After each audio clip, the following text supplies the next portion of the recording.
ካሌብና የሚናገረው መኪና ብሩክ። ካሌብ የሚባል አንድ ደስተኛ ልጅ ነበረ። እርሱ ብሩክ የሚባል በጣም ልዩ የሆነ መኪና ነበረው። ብሩክ የሚያብረቀርቅና የሚያምር መኪና ነው። ብሩክ ተራ መኪና አልነበረም። ብሩክ ማውራት ይችላል። እንደምን አደርክ ካሌብ? ዛሬ ወዴት እንሂድ? ይለዋል በየቀኑ።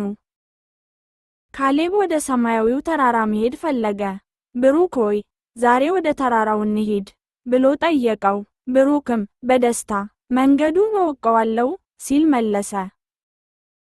በመንገድ ላይ ጓደኛቸውን ሰላምን አገኟት።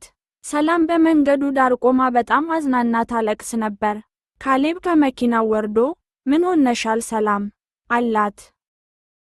ሰላምም ውድ ድመቴ ሚሚ ጠፋችብኝ፣ የት እንዳለች አላውቅም አለችው። ብሩክ የሰላምን ድምፅ ሰምቶ አይዞሽ ሰላም፣ እኛ እንፈልጋታለን አላት። ካሌብና ብሩክ ወደ ጫካው ዳርቻ ሄዱ።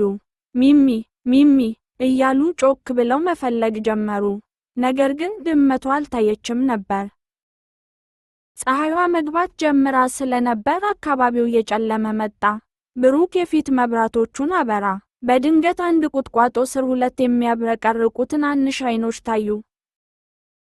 ካሌብ ወደ ቁጥቋጦው ጠጋ አለ። ትንሽዬዋ ድመት ሚሚ እዛ ተሸሽጋ ነበር። ካሌብ ሚሚን በቀስታ አነሳትና አቀፋት። ካሌብ ሚሚን ይዞ ወደ ሰላም ሮጠ። ሰላም ሆይ ተመልከቺ፣ ይኸው ድመትሽ ተገኘች አላት። ሰላምም ድመቷን ስታይ መዝለል ጀመረች።